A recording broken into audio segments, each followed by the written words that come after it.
सर्वेभ्यो नमः। देववाणी संस्कृतं यूट्यूब चलदृश्यं प्रति भवतां भवतीनां च हार्दं स्वागतम्।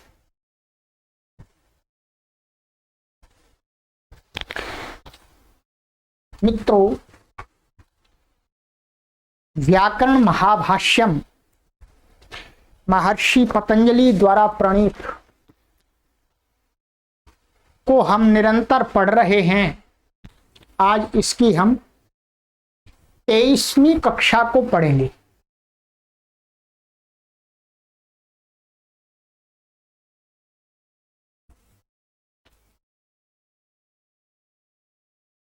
बाईस कक्षाएं मैंने पढ़ा दी हैं। सभी कक्षाओं को क्रमानुसार पढ़ने के लिए प्लेलिस्ट में कॉलम बना दिया गया है। व्याकरण महाभाष्यम नवाह्निकम, वहां पर कोई भी पाठक कभी भी अपनी समय की अनुकूलता के अनुसार पढ़ सकते हैं। आज हम 23वीं कक्षा को पढ़ेंगे। यदि आपको लिंक नहीं प्राप्त हो रहे हैं, आप नहीं सर्च कर पा रहे हैं, तो आप इस व्हाट्सएप नंबर पर संपर्क करके देववाणी संस्कृतम कार्यालय से निःशुल्क लिंक प्राप्त कर सकते हैं। आपसे कोई शुल्क नहीं लिया जाए। तो ये संस्कृत व्याकरण का बहुत प्रौढ़ ग्रंथ है, प्रौढ़ विद्यार्थियों के लिए है। इसको सामान्य विद्यार्थी नहीं पढ़ सकते। चलिएगा, हम हर प्रकार की कक्षाओं को पढ़ा रहे हैं।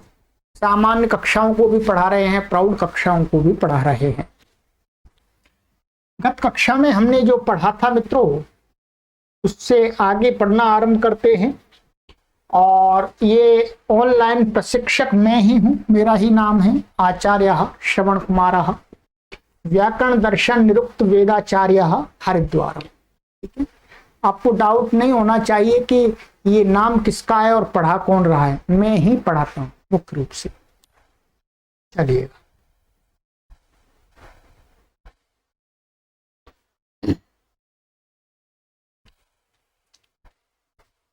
गत कक्षा में मित्रों मैंने आपको यहां तक विचार किया था, यहां तक पढ़ाया था आपको।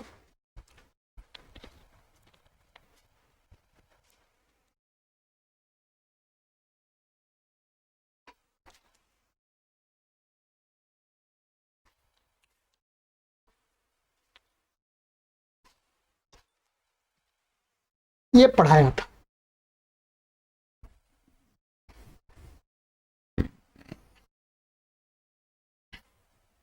यहां तक तो मैंने आपको क्लियर कर दिया था।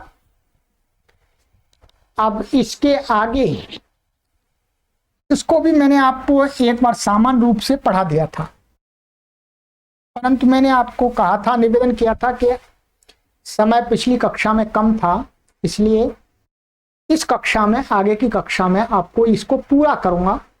तो आज हम इस पर विचार करेंगे। जो ये पार्ट है, इस पर पहले विचार करेंगे। ठीक है,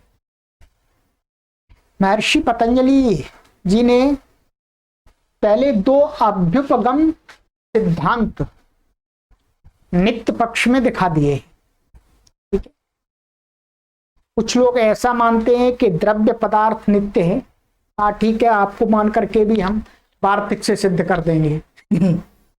कुछ लोग आकृति को पदार्थ मान करके कहते हैं कि भाई आकृति नित्य है, द्रव्य अनित्य है। तो कहा ठीक है, आकृति को मान करके भी हम सिद्ध कर देंगे।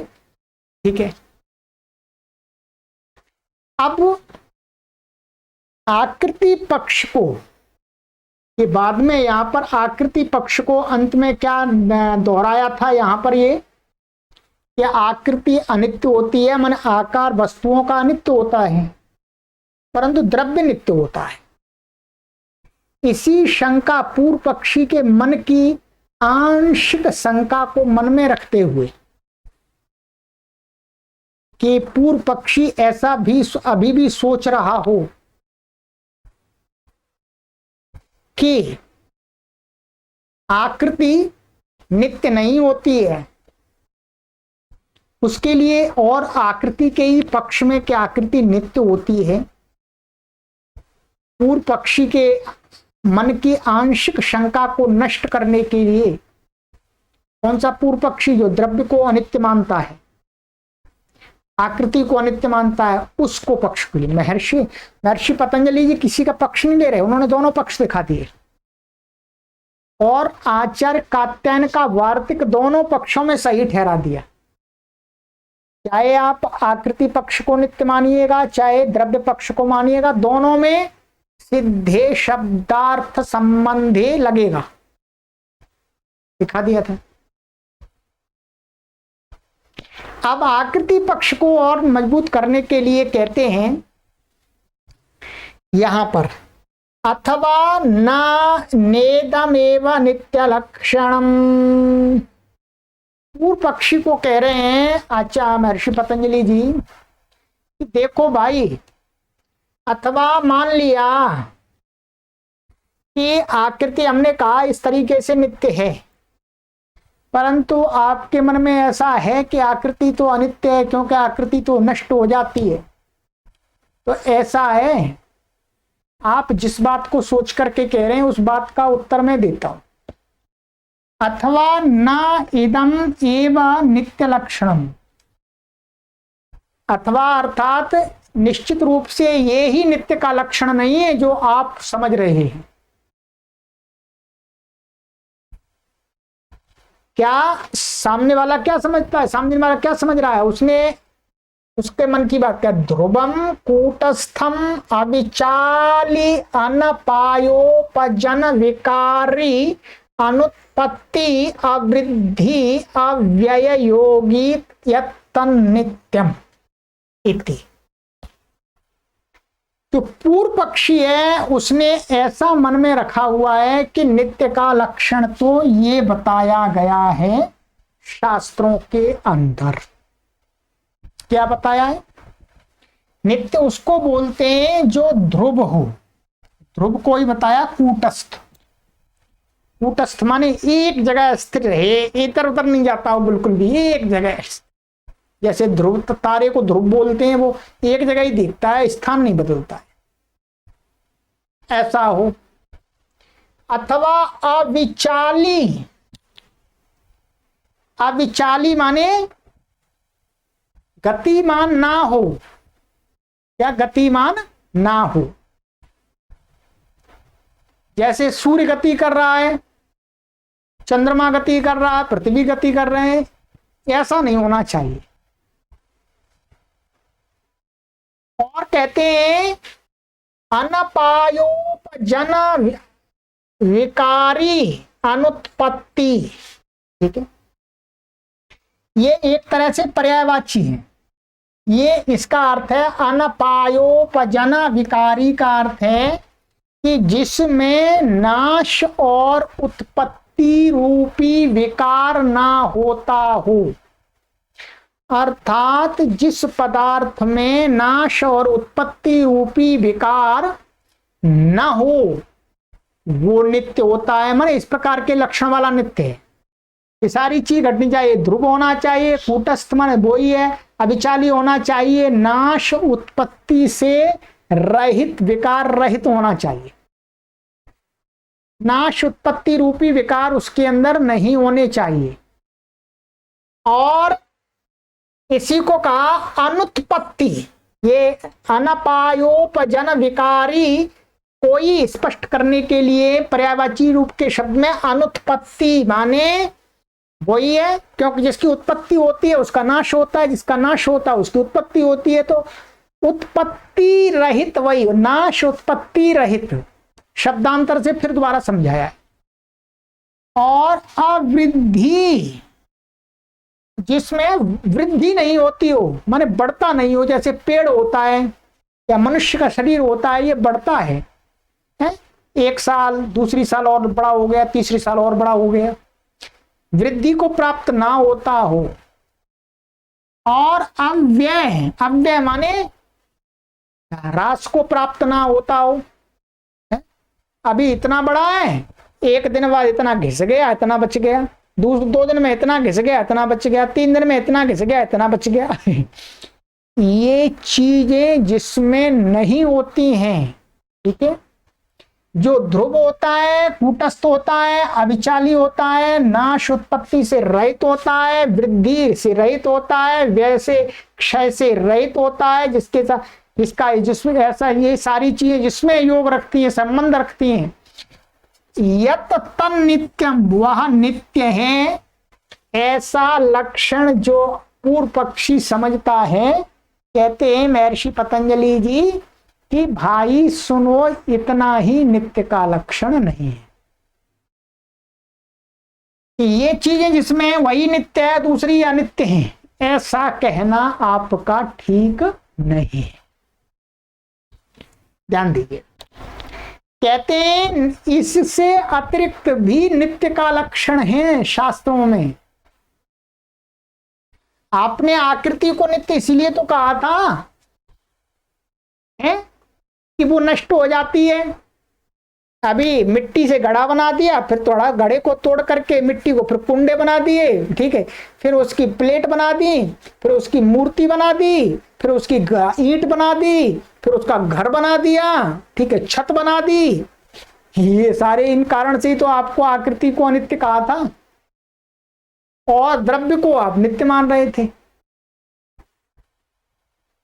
तो कहते हैं कि भाई सुनो, ऐसा है, नित्य का इतना ही लक्षण नहीं है, नित्य का और भी लक्षण है। अब महर्षि पतंजलि जी कह रहे हैं क्या है, तदापि नित्यम यस्मिंस्तत्त्वं न विहन्यते,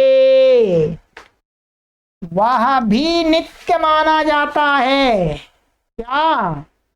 यस्मिन, जिस पदार्थ में, तत्त्वं न विहन्यते, माने यस्मिन पदार्थे विहते,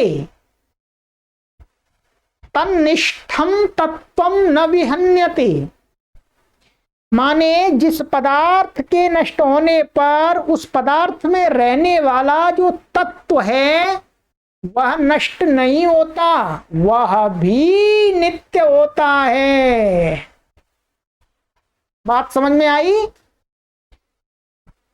घड़े को जो घटाकृति है, क्या घटाकार में जो एक घड़ा बना हुआ है, घट है, घटाकृति है, उसको नष्ट करने पर उस घटाकार में जो उसका तत्व है जिसके कारण से उसको घड़ा बोलते हैं, वो उस घटाकृति के नष्ट होने पर नष्ट नहीं होता है।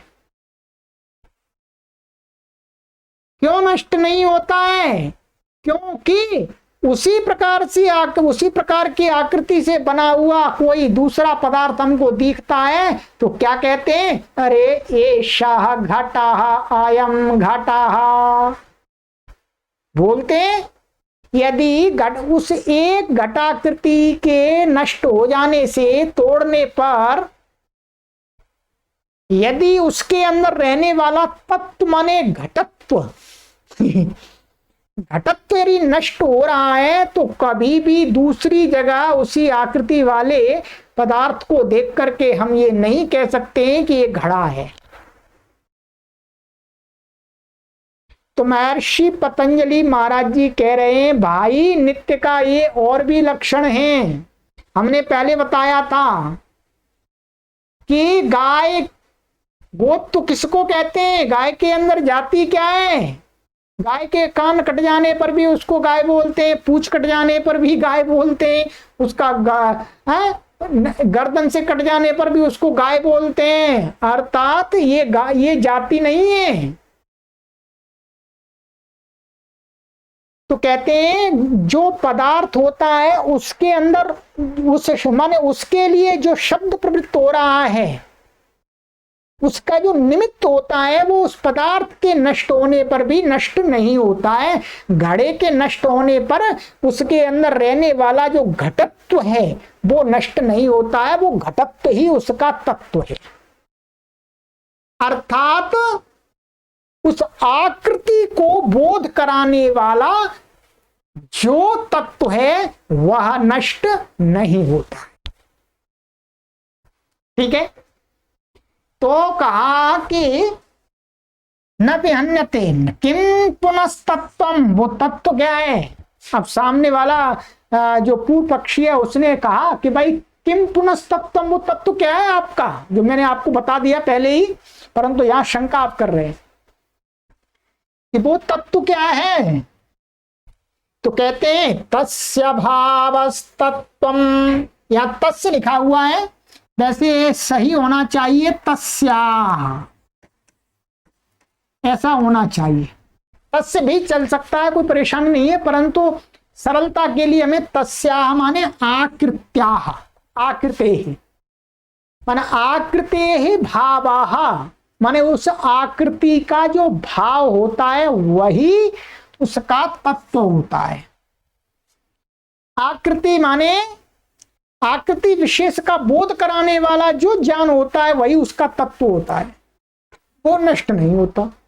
आकृतौ अपि तत्वं न विहन्यते, आकृति में भी तत्व का नाश नहीं होता है, वही बात आ गई। तो यहाँ पर इसलिए तस्य सामान्य यदि मानेंगे तो पुल्लिंग में भी हो सकता है, नपुंसकलिंग में, परंतु यदि आकृति को मानेंगे तो यहाँ पर तस्या, तस्य का अर्थ तस्याः भावाः तत्वम, माने आकृतेः भावाः तत्वम, आकृति के अंदर रहने वाला उसका जो मूल भाव है। तो आकृतौ अपि तत्वं न विहन्यते, आकृति में भी तत्व का नाश नहीं होता है, इसलिए एक घटाकृति के नष्ट होने पर दूसरी जगह हमें उसी प्रकार की घटाकृति दिखने पर हम कहने लगते हैं अयं घटः अत्र विद्यते, अयं घटः तत्र न विद्यते, इस प्रकार से बोलते हैं। तो ये कर दिया, इतना क्लियर कर दिया कि आकृति में भी ये होता है। अब यहां पर विशेष बात मैं आपको समझाऊंगा। यहां पर जो नित्यता के माने अनित्यता के जो लक्षण है वो तीन प्रकार की अनित्यता होती है, माने तीन प्रकार की अनित्यता, नित्यता और अनित्यता है। माने जहां पर अनित्यता नहीं है वो अनित्य होता है, ठीक है। अब मैं आपको समझाऊं, यहां पर ये जो है, ये जो दिया था ध्रुवम कूटस्थम अविचाली अनपायोपजन विकारी अनुत्पत्ति अवृद्धि व्यय योगी यत्तन नित्यम, ये जो लक्षण दिया है ये क्या है, तीन प्रकार की अनित्यता से रहित पदार्थ को नित्य माना गया है शास्त्र में, ठीक है। ध्यान दीजिए, इसमें तीन प्रकार की अनित्यता है, वो कौन कौन सी है मैं आपको भी बोर्ड पर समझा देता हूं, ठीक है। तीन प्रकार की अनित्यताएं हैं आपकी, देखिएगा।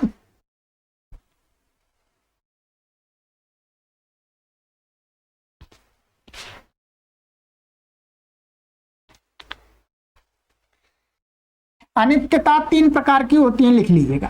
अनित्यता,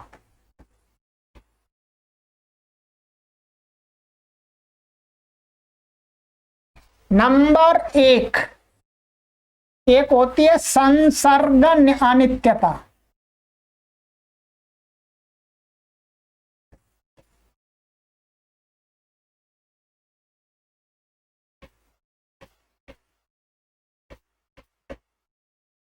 ठीक है। दूसरी होती है परिणाम अनित्यता,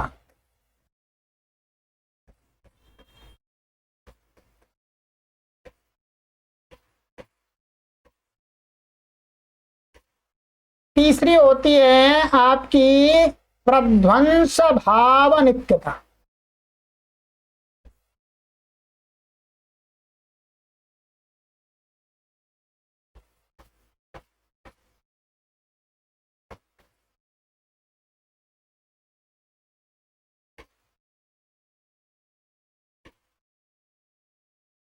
ठीक है।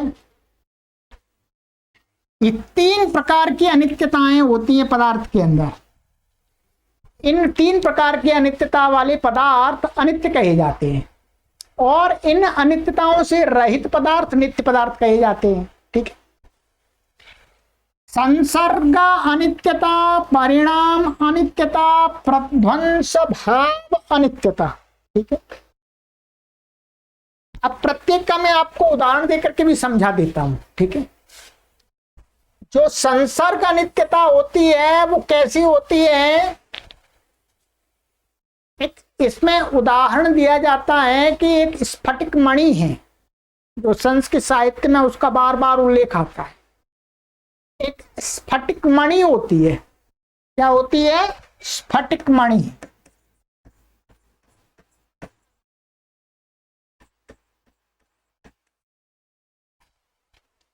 स्फटिक मणि बहुत एकदम साफ होती है।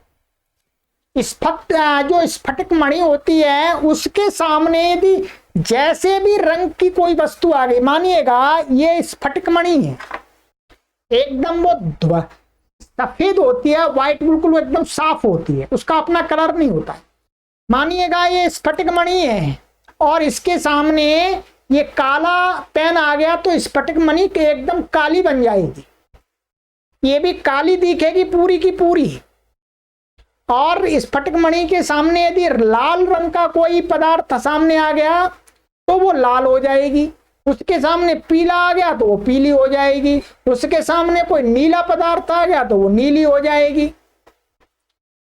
ये क्या है, संसर्ग अनित्यता, अर्थात उसका अपना कोई कलर नित्य नहीं है। जिस जिस कलर का संसर्ग हो रहा है, संयोग हो रहा है, वैसे ही वैसे वो बदल रहा है। इस प्रकार की अनित्यता को कहते हैं। ये अनित्यता माने इसका अपना कोई रंग नहीं है, काला नीला पीला कुछ नहीं है, जिसका संसर्ग प्राप्त कर रही है वैसी बन जाती है। काला आया काली बन गई, पीली आया पीली बन गई, लाल आया लाल बन गई, नीला आया नीली बन गई है, गुलाबी आया गुलाबी बन गई, ग्रीन आया ग्रीन बन गई। ये क्या है, संसर्ग से अनित्य है। ठीक है, स्फटिक मणि का एक उदाहरण दिया जाता है। इस प्रकार की अनित्यता, इस प्रकार के पदार्थ को नित्य नहीं कहते। इसको जो स्फटिक मणि का जो रंग है वो नित्य नहीं है, वो क्या है, संसर्ग से अनित्य है। जिस जिसका संसर्ग होता है वैसा वैसा उसका रंग होता जाता है। ठीक है जी।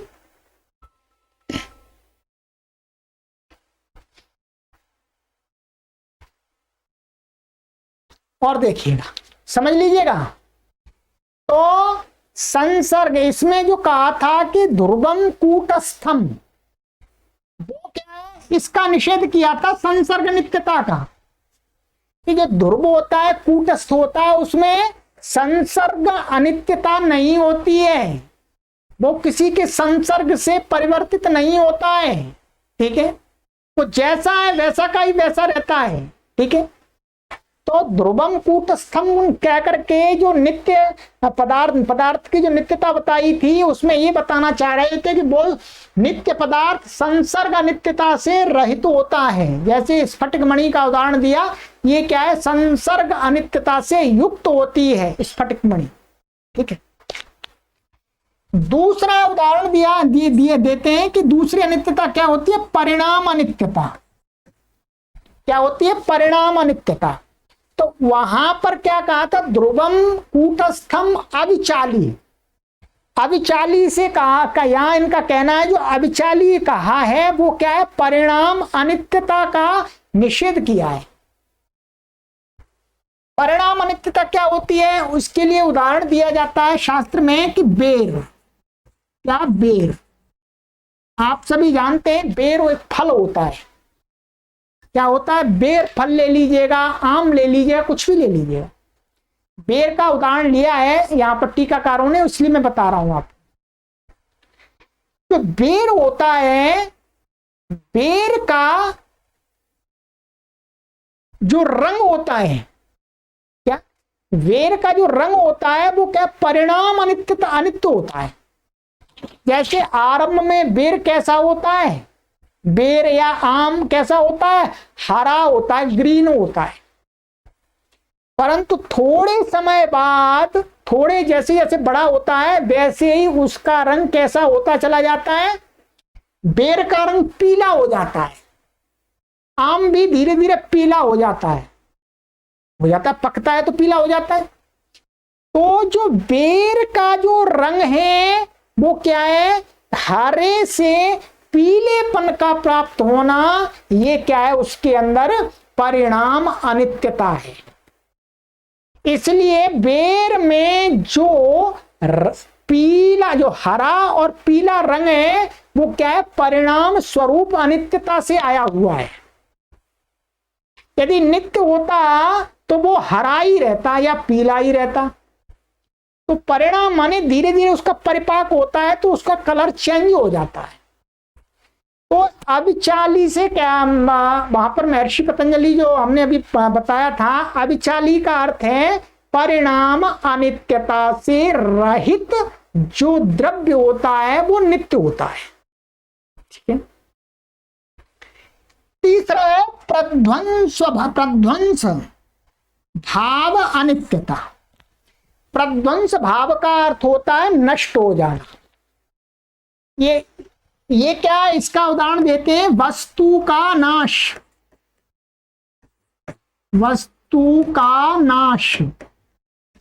ठीक है।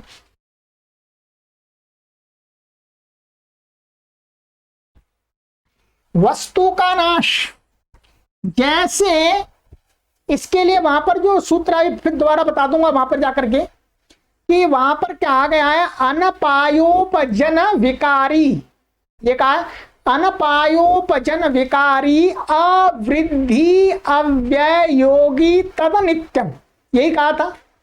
तो पूरा वहां पर जो वाक्य दिया है वो क्या दिया था, ध्रुवम कूटस्थम अविचाली अनपायोपजन विकारी विकारी और अवृद्धि अव्यय योगी तन्नित्यम, ये पूरा लाइन है यहाँ। ठीक है। तो ये तीसरा प्रध्वंस भाव अनित्यता माने, जैसे मानिएगा जो घड़ा है, घड़ा पदार्थ है वो क्या है, नष्ट हो गया। घड़ा, ये घड़ा का जो घटाकार है वो नष्ट हो गया। तो ये भी क्या है, ये प्रध्वंस भाव अनित्यता है। अर्थात थोड़ी देर पहले घटाकार में था, अब घटाकार नहीं रहा है, घटाकार का अभाव हो गया उसमें है। तो ये मिट्टी है, वो पहले घटाकार थी, अब घटाकार नहीं है। तो इस प्रकार की ये भी एक अनित्यता। ये कौन सी अनित्यता होती है, प्रध्वंस भाव माने नाश रूपी अनित्यता होती है। अर्थात नाश को प्राप्त हो जाता है फिर बन जाता है। तो इस प्रकार से ये तीन प्रकार की अनित्यताओं को वहां पर महर्षि पतंजलि ने इस वाक्य के अंदर दर्शाने का प्रयास किया था कि ध्रुवम कूटस्थम अविचाली अनपायोपजन विकारी अवृद्धि अव्यय योगी तन नित्यम। इसको महर्षि पतंजलि ने सही पूरा नहीं माना है, इसके अतिरिक्त भी और बता दिया उन्होंने। यस्मिन विहते यन्न हन्यते विहन्यते तत्तत्वम, वो तत्व भी नित्य होता है। तो ये मैंने जो आपको ये बात बताई है, ये किसके बारे में बताई है, ये नित्यता माने इस प्रकार के तीन प्रकार की अनित्यताएं बताई गई हैं। इन अनित्यताओं से रहित जो होता है उसको पूर्व पक्षी और उत्तर पक्षी दोनों ही नित्य मानते हैं। ठीक है। परंतु जो उत्तर पक्षी है, समाधान पक्ष देने वाला है, महर्षि पतंजलि है, वो इसके अतिरिक्त और एक्स्ट्रा भी नित्य का लक्षण मानते हैं, तत्व। जिसके अंदर तत्व का नाश नहीं होता है वो आकृति भी नित्य होती। चलिएगा, ये तो मैंने आपको ये समझाने का प्रयास किया। अब आ जाइएगा वहीं पर। ठीक है। तो ये वाला वाक्य, ध्रुवम कूटस्थम अविचाली अनपायोपजन विकारी, अनुत्पत्ति और छूट रहा था मेरे से, मैं सोच रहा था कुछ छूट रहा। अनुत्पत्ति ऐसी का वो व्याख्या है, अनुत्पत्ति अवृद्धि अव्यय योगी यत्तन नित्यम इति। ठीक है। तो ये तो हो गया, आकृति पक्ष को भी कह दिया महर्षि पतंजलि ने कि आकृति पक्ष को भी नित्य मान करके महर्षि पाणिनि ने अर्थात आचार्य कात्यायन ने सिद्धे शब्दार्थ संबंधी वार्तिक को बनाया है। अब कोई ये नहीं कह सकता है कि आकृति अनित्य है, नहीं, आकृति भी नित्य है और द्रव्य भी नित्य है। दोनों पक्षों को बता दिया। क्यों? महर्षि पतंजलि ने कि दोनों पक्षों का प्रचलन है समाज के अंदर व्यवहार की दृष्टि से। ठीक है, चलिएगा। तो यहां तक हमने देख लिया कि महर्षि पतंजलि ने ये अपनी बात को समझा दिया। ठीक है, आकृति पक्ष को भी सही ठहरा दिया। ठीक है, अब इसके आगे की बात हम आगे की कक्षा में करेंगे। ठीक है, अब अंतिम सिद्धांत पर आने वाले हैं। ठीक है, अगली कक्षा में अब पूरा एक कक्षा चाहिए इस वाक्य को समझाने के लिए। ठीक है, इसको समझाने के लिए एक कक्षा चाहिए। तो ये दो पक्ष हमने ये देखे थे, यहां से हमारा आरंभ हुआ था। ठीक है, ये यहां से, ठीक है, ये यहां से अथ कम पुनः पदार्थम मत्वईशा विग्रह क्रियते वार्तिक में सिद्धे शब्दे अर्थे संबंधे च तो कहा आकृति मिथ्या कुत एतत् आकृति ही नित्या द्रव्यम अनित्यम। पहले तो ये कहा था कि आकृति अनित्य होती है, द्रव्य, हाँ, आकृति नित्य होती है, द्रव्य अनित्य होता है। ठीक है, फिर उसके लिए यहाँ विस्तार से कहा था। ठीक है, फिर कहा था कि द्रव्य को यदि हम पदार्थ मान लें, अनित्य कोई पदार्थ मान लें तो कैसा विग्रह होगा। तो फिर ये कहा था कि ऐसा करेंगे सिद्धे शब्दे अर्थ संबंधे च, या वार्तिक देखें अंतर है इसमें, ऐसा कर लेंगे। फिर ये बताया द्रव्य ठीक है, अनित्य में भी कर लेंगे। फिर ऐसा कहा कि भाई ये जो विग्रह है सिद्धे शब्दे अर्थे संबंधे चैति, ये द्रव्य पक्ष में ही है, ये आकृति पक्ष को मान करके रहने दीजिएगा, द्रव्य पक्ष में ही है। और द्रव्य अनित्य नहीं है, नित्य है। यहाँ पहले अनित्य मान लिया था, फिर दोबारा कहा नित्य है, आकृति अनित्य है, ये कह दिया था। ठीक है, और उसके लिए उदाहरण भी दे दिए थे भिन्न भिन्न कि भाई देखो द्रव्य तो एक ही रहता है, आकृति बदलती रहती है। आकृति माने आकार बदलता रहता है। ध्यान देंगे, आकृति अर्थ के अंदर एक तो तत्व और एक आकार। तो यहां पर ये जो कहा था वो आकार को देख करके, आकार नष्ट हो जाता, द्रव्य वही रहता है, इसलिए द्रव्य नित्य, आकार अनित्य। ठीक है, ये सिद्ध किया था। फिर उसके बाद कहा कि आकृति भी, आकृति पक्ष में भी ये विग्रह ठीक है।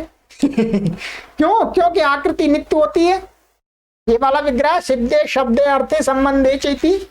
अब फिर दोबारा कहा ठीक है, ऐसा भी पक्ष माना जाता, आकृति भी नित्य। पहले आकृति नित्य कहा था, फिर द्रव्य को अनित्य कहा था, फिर द्रव्य को नित्य कहा, आकृति को नित्य कहा, अब फिर दोबारा आकृति को नित्य मान रहे हैं। ठीक है, और आकृति को नित्य मान करके यहां पर अभी इतना इन्होंने क्लियर कर दिया। इससे इन्होंने ये समझाया महर्षि पतंजलि ने कि महर्षि पाणिनि का जो शास्त्र है, अभी आगे क्लियर हो जाएगा, वो चाहे आप द्रव्य को नित्य मानिएगा चाहे आकृति को नित्य मानिएगा, दोनों पक्षों में जरूरत है, दोनों पक्षों में जरूरत है। ठीक है, ये दोनों ही पक्ष चलते हैं। कुछ वैयाकरण लोग आकृति को नित्य मानते हैं, कुछ द्रव्य को नित्य मानते हैं, और दोनों पक्ष वालों को इस सिद्धे शब्दार्थ संबंधे वार्तिक की आवश्यकता है, ये समझाने का प्रयास किया है। किसी भी पक्ष को नकारा नहीं है महर्षि पतंजलि ने कि भाई ये नहीं है, नहीं, क्योंकि समाज में भिन्न भिन्न मत होते हैं, यही उन्नतशील समाज की पहचान है। और एक मत का ही होना ये क्या है? अवनतशील समाज की पहचान है। एक पक्ष का होने का मतलब है रूढ़ी बन जाना, हठी बन जाना, दुराग्रही बन जाना। मनुष्य जाति की उन्नति किसमें है? भिन्न भिन्न प्रकार से चिंतन करने में, ये ध्यान दीजिएगा। इसलिए भारतीय संस्कृति में आपको भिन्न भिन्न रूप दिखते होंगे, परंतु वो भिन्न भिन्न रूप मनुष्य की स्वतंत्रता को दिला करके उसकी उन्नति में साधक हैं, बाधक नहीं है। ध्यान दीजिए, जो रूढ़ी समाज होता है, जो हठी लोगों का समाज होता है, दुर्विचारों से ग्रस्त विचारों का जो समाज होता है, वो उन्नतशील नहीं होता है। आप देख लीजिएगा संसार का इतिहास उठा करके, और वर्तमान में भी ऐसे समाजों की हालत क्या हो रही है, जो रूढ़ी हैं वो पतित होते जा रहे हैं, अवनत होते जा रहे हैं। महर्षि पतंजलि जी दरवाजे खोलते हैं, ठीक है भाई, आप भी ठीक हैं, आप भी ठीक है, ठीक है, ठीक है, ठीक है, समाज में आपकी बात को भी वैल्यू दी जाती है, आपकी बात को भी वैल्यू दी जाती है, ठीक है। अब आगे का जो आ रहा है, इसको थोड़ा माइंड अपना तैयार कीजिएगा, ये थोड़ा सा कठिन है, सूक्ष्म विषय है, परंतु मैं कोशिश करूंगा आपको कि उस सूक्ष्म विषय को भी मैं आपको सरलता से समझा सकूं, ठीक है। अथवा किम न एतेन इदम नित्यम इदम अनित्यम इति यन् नित्यम तम पदार्थमत्वैष विग्रह क्रियते सिद्धे शब्दे अर्थे संबंधी। चलिए आगे की कक्षा में मिलते हैं। सर्वेभ्यो नमः।